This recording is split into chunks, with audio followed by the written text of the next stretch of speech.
In the windowless basement of the naval headquarters at Pearl Harbor, a man in a bathrobe and slippers hunched over a desk piled high with encrypted messages.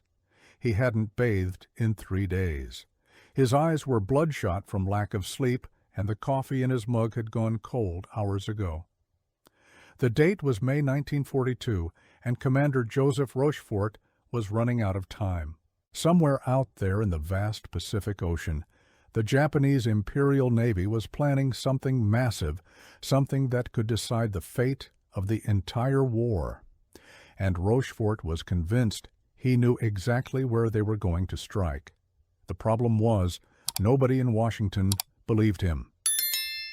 Welcome to one of the most incredible and infuriating stories of the Second World War. A story about a man whose brilliant code-breaking theory was dismissed as paranoid speculation. A man who was labeled difficult, uncooperative, and unmilitary. A man whose superiors thought he was seeing patterns that didn't exist. And yet, this same man's analysis would lead to one of the most decisive naval victories in history, a battle that many historians believe turned the entire tide of the Pacific War. But here's where the story becomes truly remarkable and deeply troubling. After being proven spectacularly right after his work saved thousands of American lives and potentially shortened the war by years, Joseph Rochefort wasn't celebrated.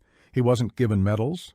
Instead, he was removed from his position, transferred to a dead-end assignment, commanding a floating dry dock in San Francisco, and denied the recognition he so richly deserved. His story would remain buried for decades, a victim of petty bureaucratic warfare and professional jealousy. This is the story of how one paranoid analyst's wild code-breaking theory got him sidelined and then proved the war depended on it. Before we dive deeper into this incredible tale, I'd like to ask you a quick favor.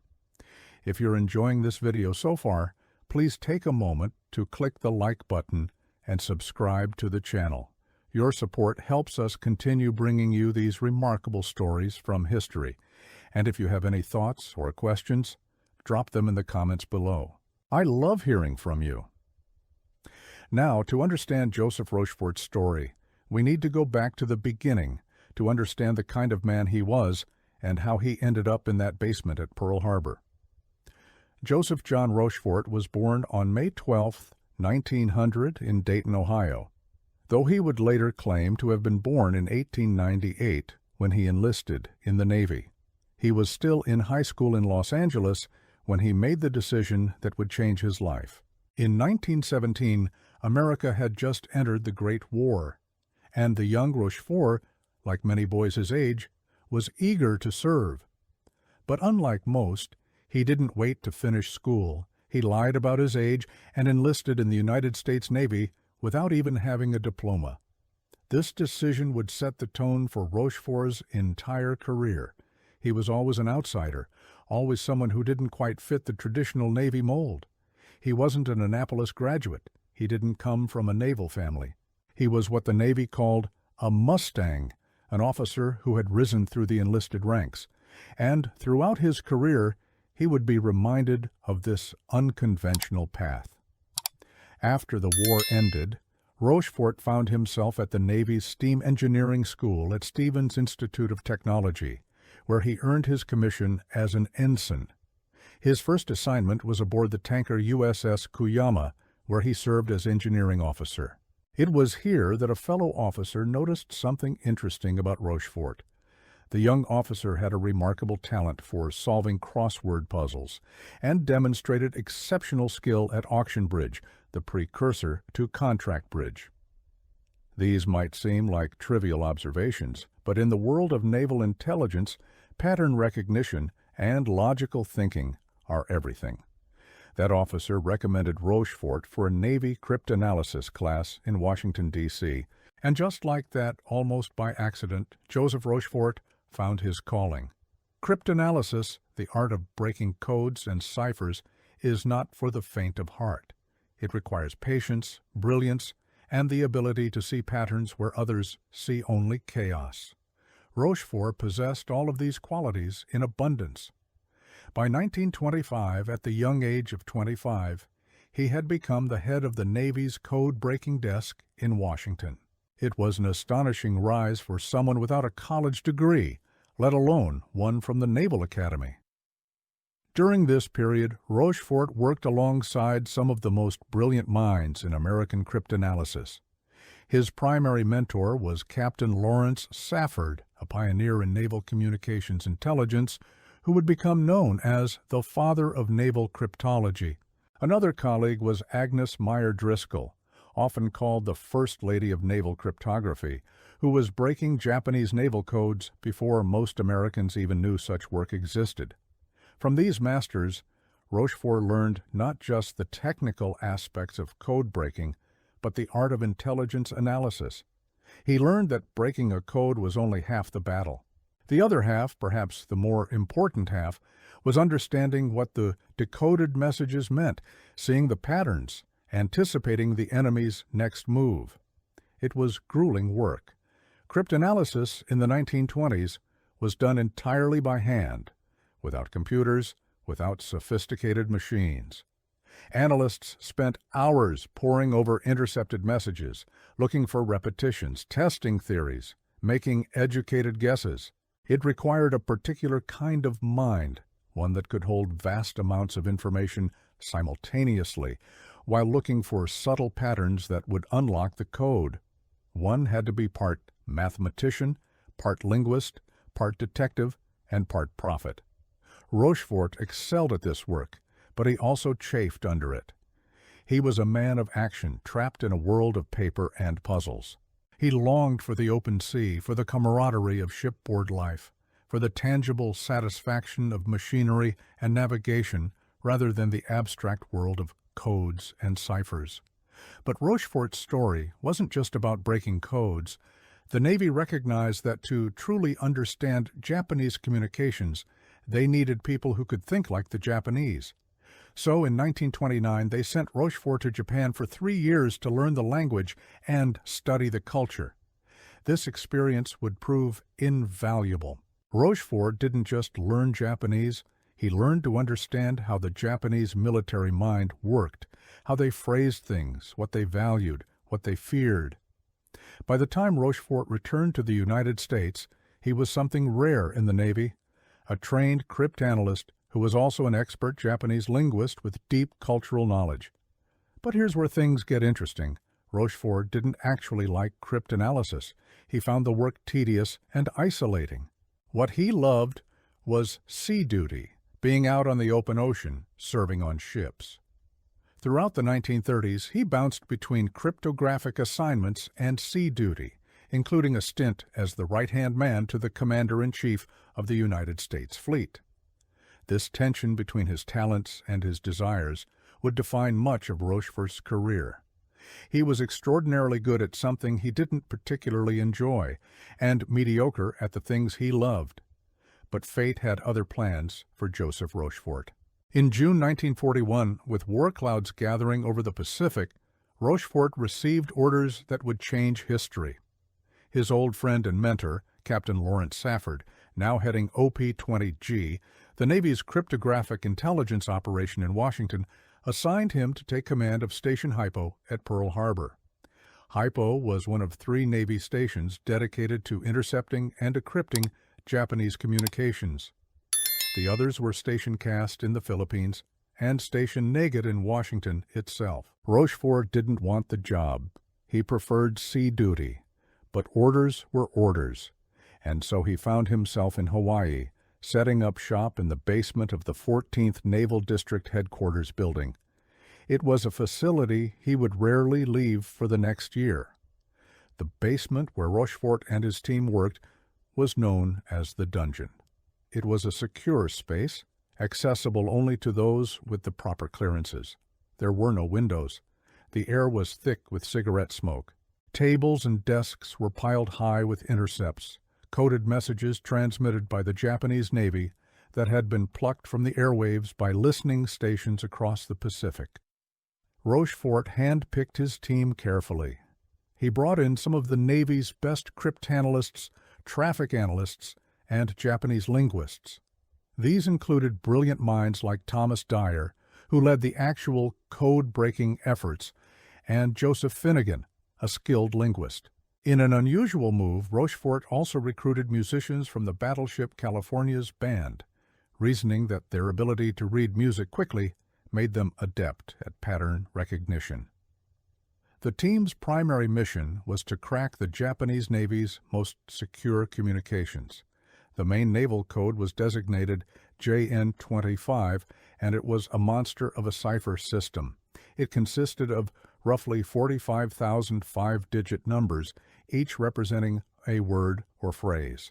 The code was modified regularly, and breaking it meant guessing the meanings of enough numbers and extrapolating the missing parts to decrypt entire messages. It was like trying to complete a jigsaw puzzle, where 90% of the pieces were missing, and the picture on the box kept changing. Rochefort's working habits became the stuff of legend, and not always in a good way. He practically lived in the basement, often going days without leaving. He wore a red smoking jacket or bathrobe over his khaki uniform, claiming it was more comfortable for the long hours. On his feet were slippers instead of the regulation shoes. He went days without bathing, his personal hygiene taking a back seat to his obsession with the codes. He survived on coffee and adrenaline, occasionally catching a few hours of sleep on a cot he kept in the corner. To the brass in Washington, this was unacceptable behavior for a naval officer. Admiral Ernest King, the chief of naval operations, would later describe Rochefort as one of the most unmilitary-looking officers he had ever encountered. But to Rochefort, the work was all that mattered. The codes were all that mattered. And in those dark months before December 1941, he and his team were making progress, slowly but surely. Then came December 7th, 1941. The attack on Pearl Harbor devastated the Pacific Fleet. 8 battleships were damaged or destroyed, nearly 200 aircraft were eliminated, and over 2,400 Americans lost their lives. It was a catastrophic failure of intelligence, and Rochefort took it personally. In the aftermath of the attack, Rochefort was consumed by guilt. He had been responsible for tracking the Japanese fleet, and yet he had failed to predict the attack. But here's what many people don't understand. The failure wasn't Rochefort's. You cannot track ships that maintain radio silence, and the Japanese striking force that had left the Kuril Islands in late November had maintained strict radio silence throughout their approach. Rochefort's station had been focused on the Japanese buildup in the South China Sea, where another Japanese force was preparing to strike Malaya and Singapore. That's where all the radio traffic was pointing. Moreover, Rochefort and his friend Edwin Layton, who served as Fleet Intelligence Officer for Admiral Husband Kimmel, had been denied access to Purple diplomatic decrypts by the War Plans Division in Washington. This was crucial intelligence that might have provided warning of the attack. The fault lay not with Rochefort, but with a system that compartmentalized information so severely that the pieces of the puzzle were scattered across different desks in different cities. But Rochefort didn't make excuses. He blamed himself. The image of those burning battleships, the thought of those dead sailors, haunted him. He threw himself into his work with even greater intensity, determined to redeem himself and his team. He told his staff, forget Pearl Harbor and get on with the war. He would not be caught off guard again. In the months following Pearl Harbor, Station Hypo worked around the clock. The pressure was immense. America was reeling from the Japanese onslaught. Wake Island had fallen. Guam had fallen. The Philippines were being overrun. Japanese forces were seemingly unstoppable. And somewhere in the vast Pacific, the Japanese combined fleet was planning its next move. Rochefort was determined to find them. The Japanese had changed their codes, as they regularly did, and the team had to start nearly from scratch. By January 1942, they were beginning to crack fragments of JN-25 messages. By March, they were reading substantial portions of Japanese naval communications, and by May, they were intercepting and partially decoding between 500 and 1,000 messages per day. Rochefort personally translated over 100 messages each day. He would sit at his desk, cigarette dangling from his lips, coffee growing cold beside him, laboriously working through the coded text, filling in blanks with educated guesses based on his deep knowledge of Japanese language and military culture. It was exhausting work, but Rochefort possessed a unique talent, the ability to see the bigger picture, to take fragments of information and piece them together into a coherent intelligence assessment. And in early May 1942, Rochefort began to see something troubling taking shape. Traffic analysis, the study of who is communicating with whom and how often, revealed that the Japanese were planning something big. The volume of messages was increasing. Specific units were receiving orders. Supply ships were being assembled. But the target was unclear. The Japanese referred to it only by a code designation, AF. Rochefort was convinced he knew what AF meant. Back in March, a Japanese reconnaissance plane had transmitted a weather report mentioning AF. Rochefort's team had tracked the plane's flight path and determined that the only significant landmass it could have been reporting on was Midway Atoll. Midway. The tiny atoll sat roughly 1,200 miles northwest of Pearl Harbor, almost exactly halfway between Asia and America. It was a vital American outpost, home to a naval air station, and Rochefort was certain the Japanese were planning to attack it. But Washington disagreed. This is where the bureaucratic warfare that would eventually destroy Rochefort's career began to heat up. OP-20G in Washington, now under the command of Commander John Redman, a communications officer with no training in cryptanalysis, insisted that AF did not refer to Midway. They suggested the target might be the Aleutian Islands in Alaska, or perhaps Port Moresby in Papua New Guinea, or maybe even the west coast of the United States itself. Anything but Midway. John Redman and his brother Joseph, who served as Deputy Director of Naval Communications, were communications officers, not cryptanalysts. They didn't have Rochefort's experience, his linguistic expertise, or his cultural understanding. But they had something Rochefort didn't: political clout. The Redman brothers were ambitious, well-connected, and they wanted control over all naval cryptographic intelligence. And Rochefort was standing in their way. The conflict wasn't just about the identity of AF. It was about power and protocol. In the Navy's chain of command, Rochefort technically reported to Washington. He was supposed to send his raw intelligence up the chain, where Washington would analyze it and then send conclusions to field commanders. But Rochefort had established a direct line of communication with Admiral Chester Nimitz, who had replaced Kimmel as Commander-in-Chief of the Pacific Fleet after Pearl Harbor. Rochefort's friend Edwin Layton served as Nimitz's intelligence officer, and the two had spent 3 years together in Japan, developing a deep trust. Rochefort would send his intelligence assessments directly to Layton, who would brief Nimitz. This arrangement infuriated Washington. Rochefort was bypassing the chain of command, making his own analytical judgments and reporting directly to the fleet commander. It was unorthodox, it was insubordinate, and it was brilliant. Because here's the thing: in warfare, time is everything. By the time intelligence passed through Washington's bureaucracy, it was often too late to act on it. Rochefort's direct reporting gave Nimitz real-time, actionable intelligence. It was exactly what a fleet commander needed. But Commander John Redman called Rochefort uncooperative. He complained that Rochefort should focus on additive recovery, the technical work of breaking codes, and leave the analysis to Washington. He didn't like that Rochefort made his own assessments.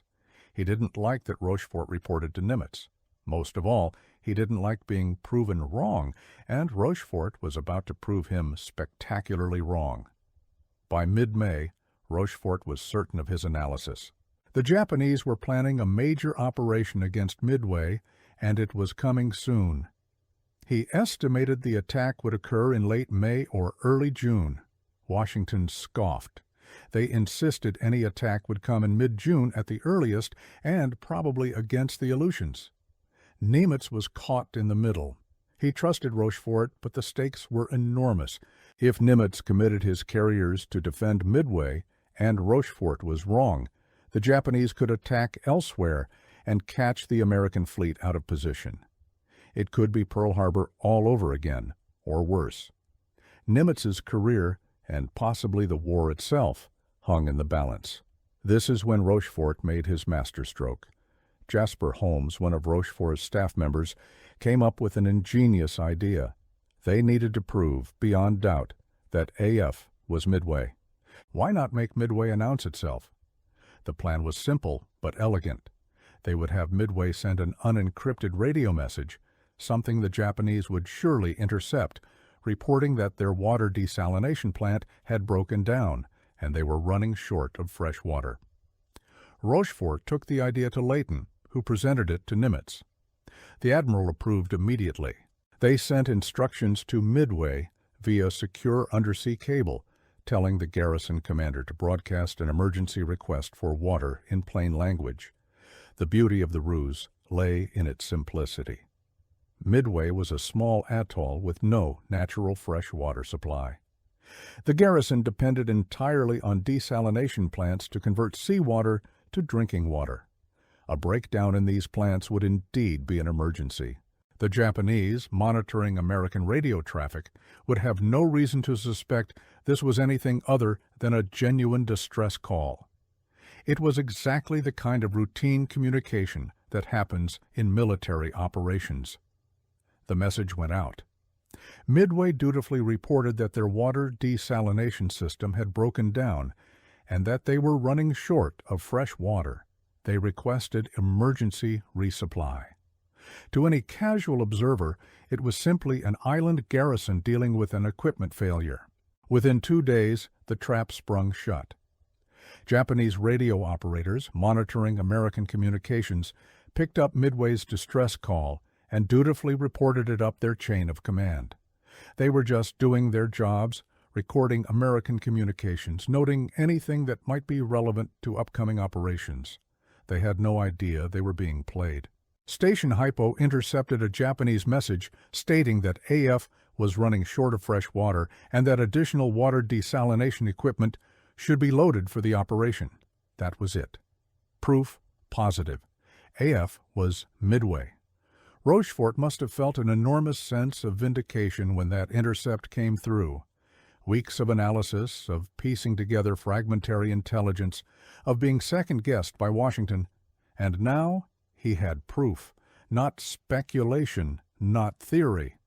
Proof. Rochefort let the Fleet Radio Unit in Melbourne, Australia, report the intercepted message to Washington, tactfully allowing them to discover the truth themselves. But even then, some in Washington remained skeptical. The idea that Rochefort, working from a basement in Pearl Harbor, could outperform the entire Washington intelligence establishment was too much for some to accept. But Nimitz was convinced. He had bet his career on Rochefort before, and now he was going to do it again.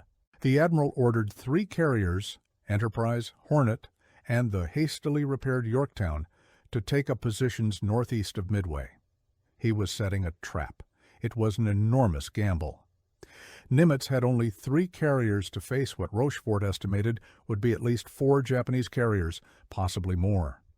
The Yorktown was barely seaworthy, having limped back to Pearl Harbor after being badly damaged at the Battle of Coral Sea just weeks earlier.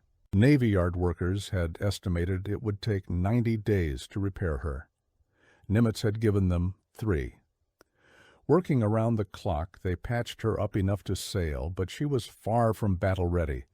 If Rochefort was wrong, if the Japanese were actually heading for the Aleutians or the West Coast, Nimitz would have his carriers out of position with nothing but a small garrison defending the continental United States. The newspapers would have a field day. His career would be finished. More importantly, America might lose the war in the Pacific. But Nimitz trusted his intelligence officer Layton and Leighton trusted Rochefort. The admiral made his decision. In the final days of May, with the Japanese JN-25 code about to change again, Rochefort and his team worked furiously to extract every last piece of intelligence. Sleep became a distant memory. Rochefort survived on coffee and willpower, his mind racing through thousands of coded messages, looking for that one piece of information that would complete the picture. And they delivered spectacularly. By May 27th, Rochefort had pieced together an incredibly detailed picture of Japanese plans. He knew the composition of the attacking force: 4 carriers, 2 battleships, multiple cruisers, and destroyers. He knew the approximate date of the attack, early June. He knew the direction from which they would approach, from the northwest. He even had a sense of the Japanese battle plan: soften up Midway with airstrikes, land invasion forces, then ambush the American fleet when it arrived. Leighton presented this intelligence to Nimitz at a staff meeting on May 27th. The admiral listened carefully as Leighton laid out the predictions. The Japanese would appear at a position roughly 200 miles northwest of Midway at approximately 6 o'clock in the morning on June 4th. It was an astonishing claim, specific down to the hour and location. If he was wrong, if Rochefort was wrong, it would be catastrophic. It would validate every criticism Washington had leveled against them. Nimitz looked at his intelligence officer. The room was silent. Careers, lives, perhaps the outcome of the war hung on this moment. Nimitz made his decision. Target, Midway. The waiting game began. American carriers took up their positions northeast of Midway, hidden from Japanese reconnaissance. American commanders pored over the intelligence reports planning their attack. On Midway itself, the garrison prepared for the coming onslaught, strengthening defenses and stockpiling ammunition. The whole Pacific Command held its collective breath, waiting to see if one man's analysis, dismissed as paranoid speculation by Washington, would prove correct. What followed would become known as one of the most decisive naval battles in history. To understand the magnitude of what was about to unfold, we need to grasp the strategic situation in the Pacific in early June 1942. Japan had been on a seemingly unstoppable rampage since Pearl Harbor. They had conquered the Philippines, seized Singapore, occupied the Dutch East Indies, and pushed into Burma. Their empire now stretched across millions of square miles of ocean and land. The Japanese military seemed invincible. At the helm of Japanese naval strategy was Admiral Isoroku Yamamoto, a brilliant tactician who had spent time in America and understood both its strengths and weaknesses. Yamamoto had masterminded the Pearl Harbor attack, but he knew that raid had failed in one crucial respect. It hadn't destroyed the American aircraft carriers. Enterprise, Lexington, and Saratoga had all been at sea during the attack. Yorktown and Hornet were in the Atlantic. Yamamoto understood that as long as American carriers roamed the Pacific, Japan's conquest was incomplete. He needed to draw out and destroy the remaining American carrier force in a decisive engagement. His plan for Midway was elaborate and, in hindsight, overly complex. He would attack Midway, forcing the Americans to respond. When they did, his massive fleet would be waiting to annihilate them. The numbers were staggering. Yamamoto assembled what was likely the largest naval force in history up to that point. On the morning of June 4, 1942, exactly as Rochefort had predicted, 4 Japanese carriers, Akagi, Kaga, Soryu, and Hiryu, launched their aircraft to attack Midway. These weren't just any carriers. These were the pride of the Japanese Imperial Navy, 4 of the 6 carriers that had launched the attack on Pearl Harbor. Admiral Isoroku Yamamoto, the architect of Pearl Harbor, had assembled a massive force: 4 heavy carriers, 2 light carriers, 7 battleships, 15 cruisers, 42 destroyers, and numerous support vessels. It was the largest naval operation the Japanese had ever undertaken, but Yamamoto had made a fatal assumption. He believed he had the element of surprise. He thought the American fleet was still back at Pearl Harbor and that it would take them days to respond to the attack on Midway. By then, he planned to have the island secured and be ready to ambush the American carriers when they arrived. Instead, thanks to Rochefort, the Americans were waiting for him. The battle began badly for the Americans. Land-based aircraft from Midway attacked the Japanese fleet and were cut to pieces. The famous Torpedo Squadron 8 from Hornet made a heroic but doomed attack, with every single one of their 15 aircraft shot down and only one survivor. It seemed the Japanese were unstoppable. Throughout the morning, wave after wave of American attacks failed to score hits on the Japanese carriers. Torpedo bombers from all three American carriers attacked bravely, but were slaughtered by Japanese fighters and anti-aircraft fire. Of 41 torpedo bombers launched, only 6 returned. Not a single American torpedo hit its target. The Japanese pilots watching from above must have felt invincible, but these sacrifice runs served a crucial purpose, though no one planned it that way. The Japanese Combat Air Patrol, the Zero fighters tasked with defending the carriers, had been drawn down to low altitude to intercept the torpedo bombers. They were out of position, low on fuel, and scattered. And that's when Lady Luck intervened on behalf of the Americans. But then, in a matter of minutes, everything changed. The Japanese carriers were caught at their most vulnerable moment. They had their aircraft configured for bombing runs on Midway, but when they learned American carriers were in the area, they frantically tried to rearm their planes with torpedoes for ship attacks. This was a complicated and dangerous process. Bombs had to be replaced with torpedoes. Aircraft had to be refueled. The flight decks and hangars were cluttered with fuel lines, bombs, and torpedoes. It was a disaster waiting to happen. Japanese Admiral Chuichi Nagumo, commanding the carrier force, faced an agonizing decision. Should he launch immediately with the aircraft currently armed, or should he take the time to properly rearm for a ship attack? He chose the latter, a decision that would prove fatal. Douglas SBD Dauntless dive bombers from Enterprise and Yorktown arrived over the Japanese fleet at exactly this moment. The Japanese Combat Air Patrol had been drawn down to low altitude chasing the torpedo bombers, leaving the sky above the carriers undefended. It was a perfect storm of timing, courage, and luck. Lieutenant Commander Wade McCluskey, leading the Enterprise Air Group, had actually gotten lost looking for the Japanese fleet. His planes were running low on fuel and he was about to turn back when he spotted a Japanese destroyer heading northeast. Guessing correctly that it was rejoining the main fleet, he followed it. That decision, born of desperation and intuition, would change the course of history. At approximately 10:22 in the morning, American dive bombers plummeted down from 15,000 feet onto the unsuspecting carriers. The Japanese looked up to see death descending from the heavens. Lieutenant Richard Best of the Enterprise led his squadron down on Akagi, the flagship of the Japanese carrier force. His 1,000-pound bomb penetrated the flight deck and exploded in the upper hangar, setting off a chain reaction of explosions as the stored ordnance detonated. Almost simultaneously, other American pilots attacked Kaga and Soryu. The Japanese carriers, their decks covered with fueled aircraft, bombs, and torpedoes, erupted in flames. The explosions were cataclysmic. Fuel lines ignited, spreading fire throughout the ships. Ammunition cooked off in a symphony of destruction. Men were incinerated where they stood.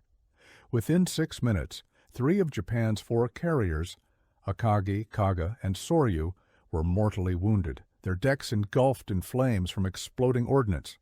Admiral Nagumo, in shock at the sudden reversal, had to be physically carried off the burning Akagi. The pride of the Japanese Navy was dying.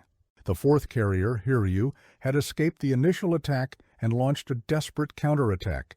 Her planes found the Yorktown and scored hits with bombs and torpedoes. The American carrier, already damaged from Coral Sea, was crippled. But the Americans weren't finished. Later that afternoon, American dive bombers found Hiryu and delivered fatal blows. By the end of the day, the 4th carrier, Hiryu, had also been sunk. All 4 Japanese carriers would either sink or be scuttled by their own crews to prevent capture.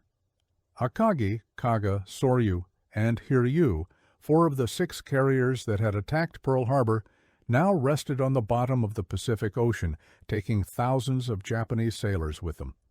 In one devastating blow, Japan lost 4 fleet carriers, 1 heavy cruiser, over 250 aircraft, and approximately 3,000 men, including many irreplaceable, experienced pilots. America lost 1 carrier, the Yorktown, 1 destroyer, about 150 aircraft, and 307 men. The Battle of Midway was a catastrophic defeat for Japan. They had lost the offensive capability that had made them dominant in the Pacific. But the numbers only tell part of the story. The 4 carriers Japan lost, Akagi, Kaga, Soryu, and Hiryu, represented the heart of their offensive power. These weren't just any warships. They were the pride of the Imperial Japanese Navy, crewed by the most experienced pilots in the world, men who had been honing their skills since the China campaigns of the 1930s.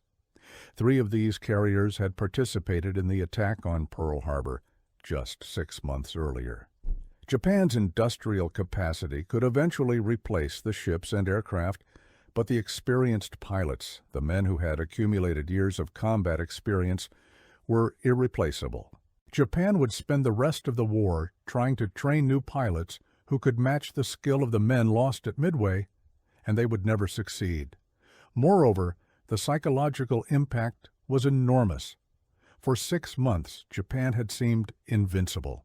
They had conquered territory from the borders of India to the edges of Australia, an empire that rivaled the British at its height. The Battle of Midway shattered that myth of invincibility. For the first time, the Japanese had been decisively defeated in a major naval engagement. From this point forward, Japan would be on the defensive. They would never again launch a major offensive operation in the Pacific. The war would continue for another 3 years, with terrible battles at Guadalcanal, Tarawa, Saipan, Iwo Jima, and Okinawa. Hundreds of thousands more would perish before Japan's final surrender in August 1945. But the trajectory was set at Midway.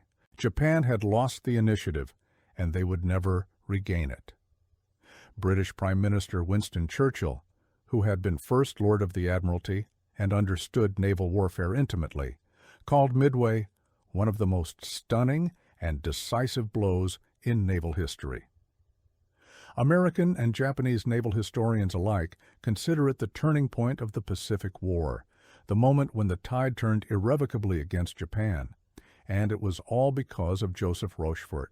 When news of the victory reached Pearl Harbor, Station Hypo erupted in celebration. Rochefort later described it as a 3-day drunken brawl. They had done it. They had redeemed themselves for Pearl Harbor. They had provided the intelligence that made victory possible. Admiral Nimitz knew exactly who deserved credit. He immediately recommended Rochefort for the Navy Distinguished Service Medal, one of the highest honors the service could bestow. In his recommendation, Nimitz was effusive in his praise of Rochefort's contributions. And this is where our story takes its dark turn.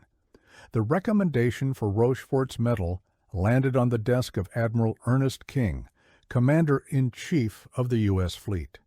King consulted with his staff, including the Redmond brothers and others in the Washington intelligence establishment. They advised against the award. Their reasoning was devious. They claimed that the intelligence work done in Washington was of as high an order as that done in Honolulu. They argued that Rochefort had simply used tools provided by others. They insisted that Washington, not Station Hypo, deserved credit for the intelligence breakthrough. It was a lie, and they knew it. Washington had been wrong about everything. Wrong about the target, wrong about the timing, wrong about the threat. But admitting that would mean acknowledging that Rochefort, the unmilitary officer in his bathrobe and slippers, had been right all along, and that was something they could not accept. King, who personally found Rochefort's appearance and demeanor distasteful, sided with his staff. The medal recommendation was denied. When Rochefort learned that Nimitz had recommended him for the medal, he actually tried to discourage it. Over his desk he had a sign that read, "We can accomplish anything provided no one cares who gets the credit." Rochefort was not a man who sought glory. He told Nimitz that the recommendation would only make trouble. How right he was. But the Redmond brothers weren't satisfied with simply denying Rochefort his medal. They wanted him removed entirely. Throughout the summer and fall of 1942, they waged a campaign to oust Rochefort from Station Hypo. They complained to King that Rochefort was insubordinate, that he refused to follow proper protocols, that he was uncooperative. The irony was bitter. Here was Rochefort, who had just provided intelligence that helped win one of the most important naval battles in American history, being accused of not doing his job properly. His crime, in the eyes of Washington, was that he had been too good at his job, that he had shown up the Washington establishment by being right when they were wrong. The Redmond brothers had a vision for naval intelligence. They believed that all cryptographic analysis should flow through Washington, that field stations like Hypo should simply collect and transmit data without attempting independent analysis. Rochefort's success at Midway directly contradicted this philosophy. If Rochefort could provide better intelligence from Pearl Harbor than Washington could provide from the nation's capital, then what was the point of centralized control? Their real grievance was that Rochefort had been right, and they had been wrong. His success was an embarrassment to them, and they wanted him gone. To make matters worse, in the weeks after Midway, Rochefort made another move that infuriated Washington. Nimitz, concerned about the power struggle, authorized Rochefort to send a memo clarifying that Station Hypo answered directly to the Pacific Fleet commander, not to Washington. It was a direct challenge to the Redmond brothers' authority, and it would be Rochefort's last act of defiance. In October 1942, just 4 months after Midway, Rochefort received orders to report to Washington for temporary additional duty. He knew immediately what was happening.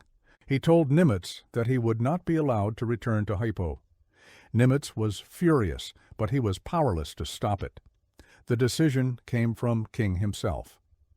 Rochefort's replacement was announced shortly thereafter.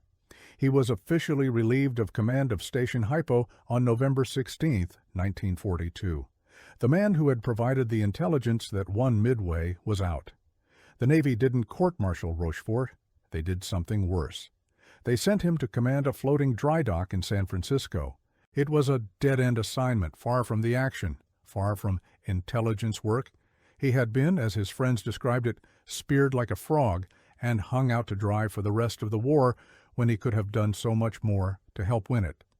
Nimitz never forgot the injustice. He remained angry at the Redmond brothers for years, but the damage was done. Rochefort never returned to cryptanalysis. He spent the remainder of the war in increasingly irrelevant assignments, his brilliant talents wasted on administrative duties.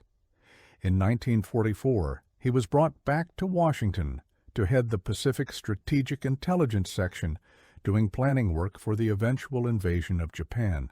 It was important work, but it wasn't the front-line intelligence work where he had excelled. Rochefort retired from the Navy in 1953 as a captain, the rank he had held since 1944.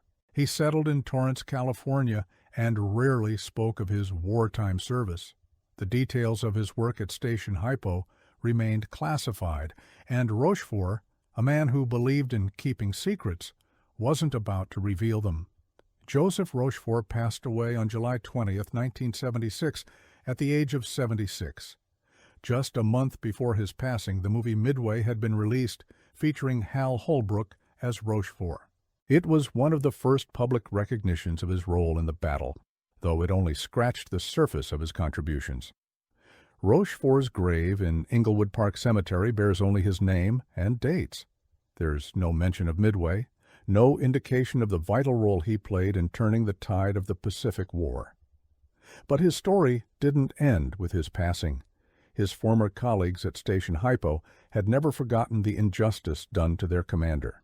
These men had worked beside Rochefort in that windowless basement, had witnessed his brilliance, had seen how his analysis had saved the Pacific Fleet. They knew the truth, even if official history didn't reflect it. Edwin Layton, who had risen to Rear Admiral before his retirement, began a campaign in the 1970s to get Rochefort the recognition he deserved. He wrote letters to Navy officials detailing Rochefort's contributions. He contacted congressmen hoping to generate political pressure. He even included extensive passages about Rochefort in his own memoirs, setting the historical record straight. Jasper Holmes, who had come up with the brilliant water ruse idea, joined the effort. He was determined that his former commander would receive justice, even if posthumously. They wrote letters, they submitted formal requests. They lobbied anyone who would listen. Again and again, they were turned down. The Navy, they were told, doesn't award medals posthumously for events that happened so long ago. The bureaucracy that had failed Rochefort in life continued to fail him in death. It was frustrating beyond measure for these men. They had seen history being written incorrectly. They had watched as others took credit for Rochefort's work. They had witnessed their friend and commander die without recognition, blamed by some for Pearl Harbor while denied credit for Midway. It wasn't just about a medal, it was about truth and justice. In 1981, Donald Showers, another former Hypo officer who had become a high-level CIA official, took up the cause. Showers had the connections and the persistence to push the request through channels that had been closed to others. He knew how to navigate Washington bureaucracy, how to find the right people, how to frame the request in ways that couldn't be ignored. For 4 years, the request sat in Navy bureaucracy, passed from desk to desk, reviewed by committees, debated by officials who had never met Rochefort and knew little of his contributions. But Showers kept pressing, kept calling, kept writing letters. His persistence bordered on obsession, but he understood what was at stake. It wasn't just about Rochefort. It was about acknowledging that sometimes the establishment gets it wrong, that sometimes the outsiders are right, that brilliance doesn't always come in expected packages.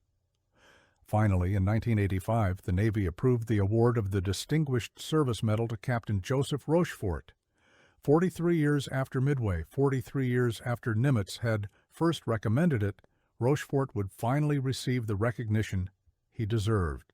On May 30th, 1986, in a ceremony in the Roosevelt Room of the White House, President Ronald Reagan presented the medal to Rochefort's daughter and son.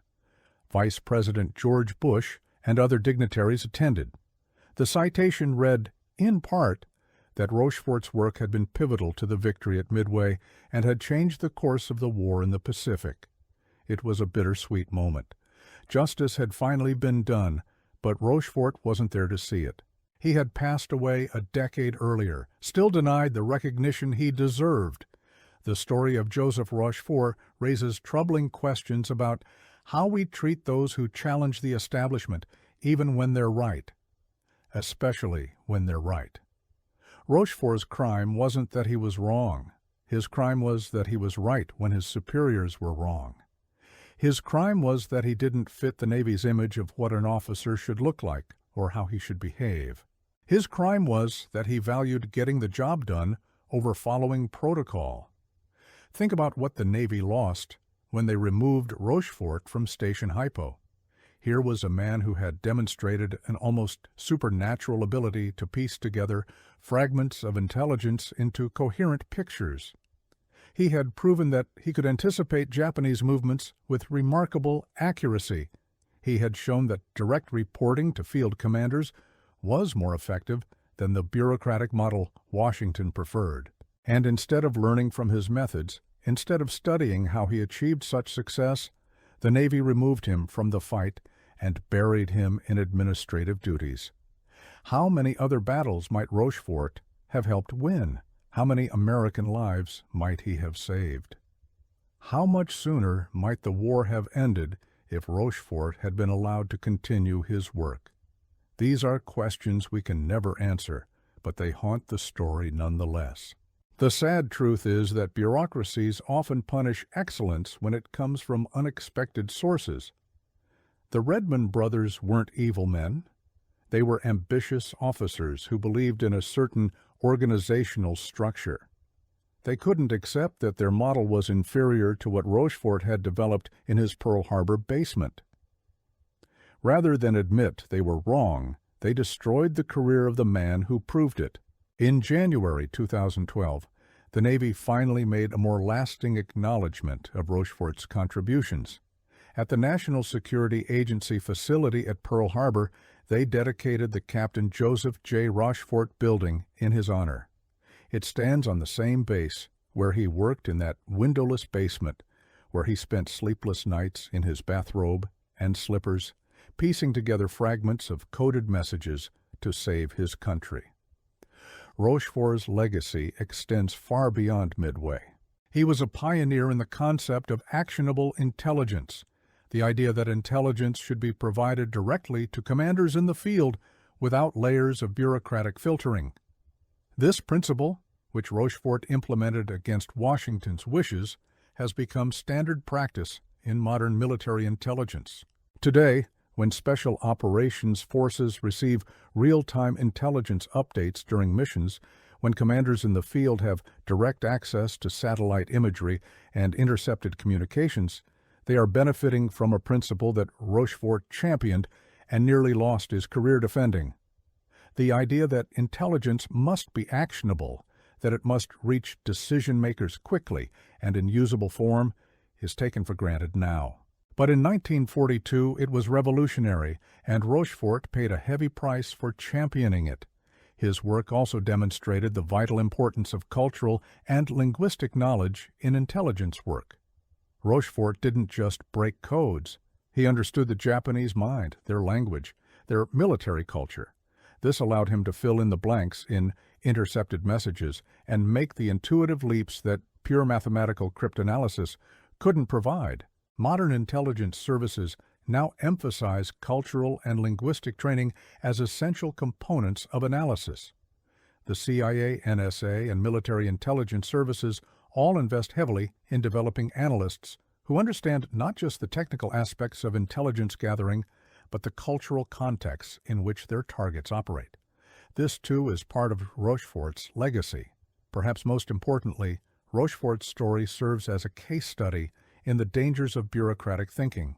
The Washington establishment was so committed to its own importance, so certain of its organizational model, that it couldn't recognize genius when it contradicted their assumptions. The Redmond brothers were more concerned with control than with effectiveness, more interested in process than in results. As we reflect on this remarkable story, we should remember that history is filled with figures like Joseph Rochefort, men and women whose contributions were overlooked or deliberately suppressed due to professional jealousy, bureaucratic infighting, or simple prejudice. How many other brilliant minds have been sidelined because they didn't fit the mold? How many crucial insights have been dismissed as paranoid speculation because they came from the wrong person? Rochefort once said, "We can accomplish anything provided no one cares who gets the credit." It's a noble sentiment, but it ignores the reality of human nature. People do care who gets credit, and sometimes, as in Rochefort's case, those who deserve credit the most are the ones who receive it least. The Battle of Midway remains one of the most studied naval engagements in history. Military academies around the world teach it as an example of how intelligence, properly gathered and properly used, can overcome numerical inferiority. They teach about the tactical decisions, the brave pilots, the skilled commanders, and increasingly they teach about Joseph Rochefort, the man in the bathrobe who cracked the code. But perhaps the most important lesson from Rochefort's story is about moral courage. Rochefort knew his analysis was correct, even when Washington insisted otherwise. He had the courage to stand by his convictions, to bypass the chain of command when necessary, to do what he believed was right, rather than what was expected.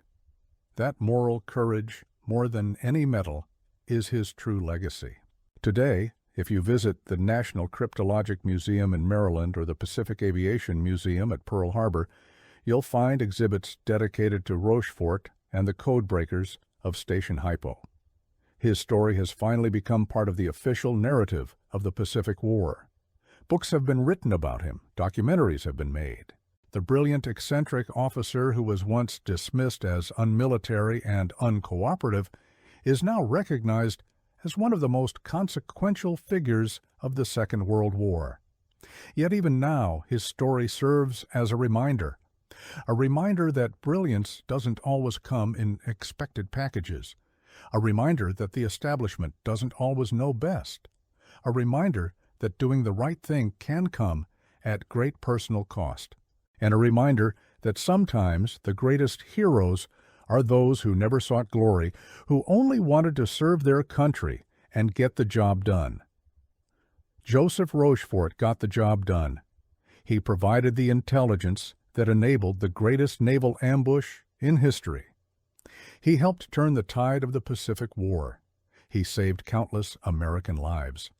And he did it all from a windowless basement, wearing a bathrobe and slippers, running on coffee and determination. He deserved better than what he got in life.